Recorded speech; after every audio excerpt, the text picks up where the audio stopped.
अस्सलाम वालेकुम। अच्छा, आज हम डिस्कस करते हैं कि क्या हमें फंडामेंटल सीखनी चाहिए या टेक्निकल सीखनी चाहिए।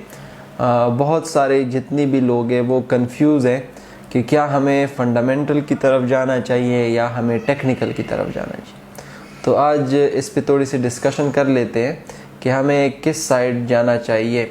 अच्छा, फ़र्स्ट ऑफ़ ऑल तो आपको ये समझना चाहिए कि फ़ंडामेंटल क्या होते हैं, और इसके साथ साथ आपको ये भी समझना चाहिए कि टेक्निकल क्या होते हैं।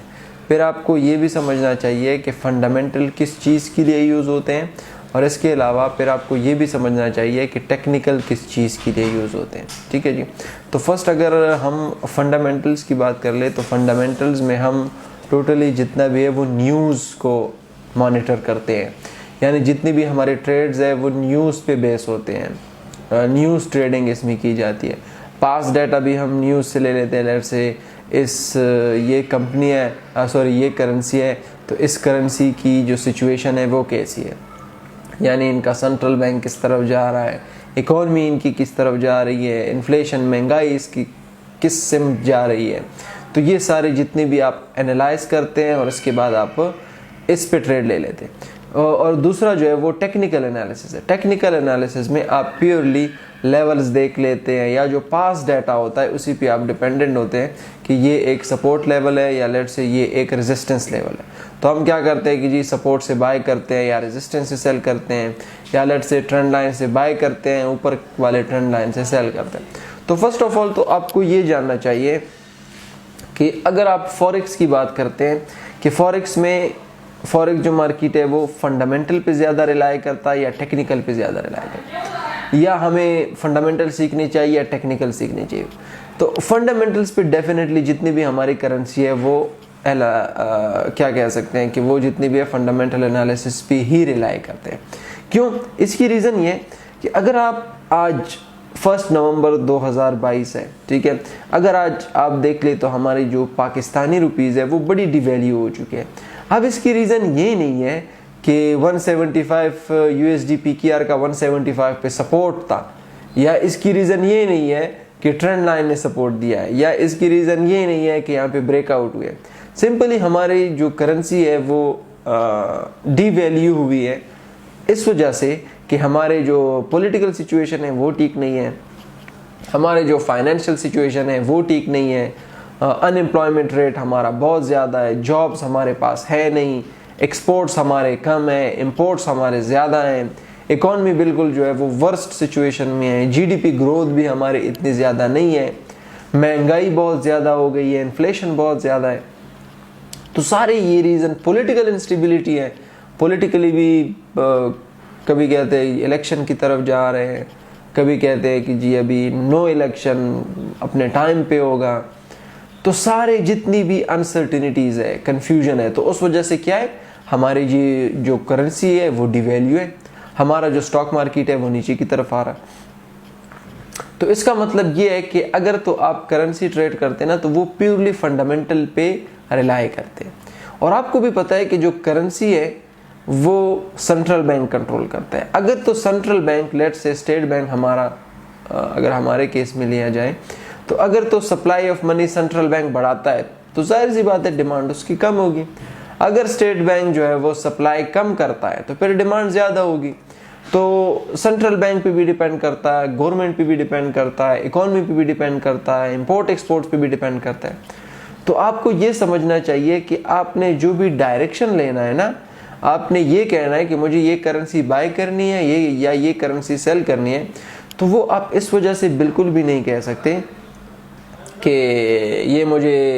ये करेंसी डिवैल्यू होगी या ये करेंसी अप्रिशिएट होगी क्योंकि सपोर्ट है।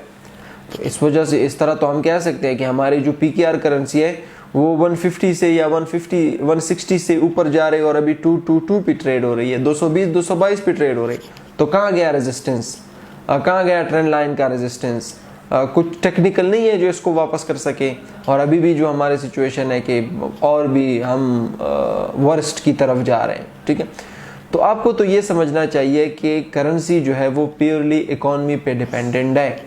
अगर तो इकॉनमी ठीक जा रही है तो करेंसी भी आपकी ठीक जाएगी, लेकिन अगर इकॉनमी ठीक नहीं जा रही तो आपकी करेंसी भी ठीक नहीं जाएगी, ठीक है। अब इसका सवाल ये पैदा होता है कि क्या हमें फंडामेंटल सीख के टेक्निकल को इग्नोर करना चाहिए? नहीं। फंडामेंटल की एक एग्जांपल ये है कि लेट्स से अगर आप कोई गाड़ी खरीदते हैं, तो अगर आप गाड़ी खरीदते हैं कि जी फॉर एग्जांपल आप उसका इंजन देख लेते हैं, रजिस्ट्रेशन देख लेते हैं, इंटीरियर वाइज एक्सटीरियर वाइज सब कुछ आप देख लेते हैं, लेकिन अगर वो बंदा कहता है कि नहीं ये मुझे 25 लाख पे नहीं बेचनी, मुझे ये 75 लाख पे बेचनी है, तो फिर आप नहीं खरीदते उसके, हालांकि ये गाड़ी बड़ी अच्छी है। तो इसी तरह कुछ करेंसीज ऐसे हैं जो आपको बड़े अच्छे मिलेंगे कि ये तो ऊपर जाएंगे, लेकिन टेक्निकल आपको बताएंगे कि नहीं ये 25 लाख नहीं, सॉरी 75 लाख पे आपको नहीं खरीदनी चाहिए, 25 लाख पे आपको खरीदनी चाहिए, मार्केट डाउन आएगी। तो टेक्निकल हमें क्या बताते हैं? टेक्निकल हमें बताते हैं कि आपने एंट्री कहाँ से लेनी है, आपने एग्जिट कहाँ से लेना है। फंडामेंटल्स आपको प्योरली जो है वो डायरेक्शन सिंपल क्लियर कर लेते हैं। तो ये बिल्कुल भी नहीं है कि आप कहते हैं कि जी आप फंडामेंटल सीख ले तो टेक्निकल ना सीखिए, या टेक्निकल सीखे तो फंडामेंटल ना सीखे। ये दोनों आपस में जुड़े हुए हैं, और अगर आप फंडामेंटल और टेक्निकल को एक साथ अलाइन करते हैं तो आपका जो एज है, आपका जो कन्विक्शन है वो बहुत ज़्यादा स्ट्रांग हो जाता है। तो अगर आपने डायरेक्शन की बात करनी है कि करेंसी डायरेक्शन टेक्निकल में बताता है या फंडामेंटल्स न्यूज़, तो हमें बिल्कुल फंडामेंटल बताते हैं। अगर एक ऐसी करेंसी है जिसकी इंडस्ट्रियल सिचुएशन भी ख़राब है, जिसकी पॉलिटिकल सिचुएशन भी ख़राब है, जिसकी फाइनेंशियल सिचुएशन भी ख़राब है, जिसके एक्सपोर्ट्स इंपोर्ट्स भी का भी बुरा हाल है, जिसकी वो इन्फ्लेशन महंगाई भी बहुत ज़्यादा है, और दूसरी एक करेंसी है उसके जो एक्सपोर्ट्स है वो भी ठीक है, उसके फाइनेंशियल सिचुएशन भी ठीक है, उसके पॉलिटिकल सिचुएशन भी ठीक है, उसकी इकॉनमी भी बड़ी ज़बरदस्त जा रही है, वहाँ पे महंगाई भी बहुत कम है, तो जाहिर सी बात है जिसमें पॉलिटिकल अनसर्टिनिटी कम हो, फाइनेंशियलिटी को, तो वो करेंसी ऊपर जाएगी, लेकिन ये जो दूसरी करेंसी है वो नीचे की तरफ आएगी। तो फंडामेंटल हमें प्योरली बता देगा कि ये करेंसी आपने बाय करनी है, ये करेंसी आपने सेल करनी है, आपका जो ये डायरेक्शन है वो बुलिश है, ये डायरेक्शन आपका बेरिश है।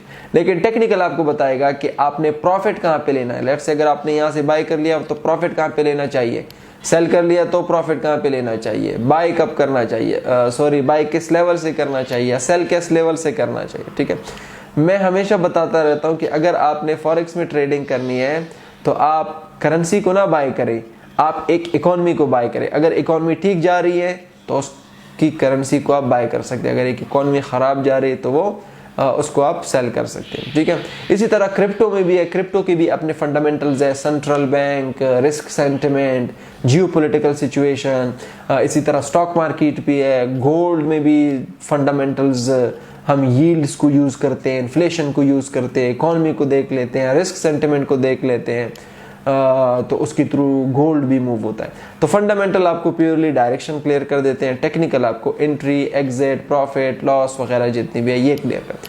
तो दोनों को आपको सीखना चाहिए, लेकिन अगर आपने डायरेक्शन के लिए लेना है तो आप फंडामेंटल से लें, और अगर आपने entry, exit, stop loss, take profit और प्रॉफिट कहाँ पे लेना है, लॉस कहाँ पे लेना है, तो वो आपको टेक्निकल बताएगा। तो फंडामेंटल और टेक्निकल को आपस में अलाइन करके ट्रेड करें, आपकी कन्विक्शन और भी बहुत ज़्यादा स्ट्रॉन्ग होगी। ठीक है, थैंक यू वेरी मच, इंशाल्लाह नेक्स्ट वीडियो में मिलते हैं।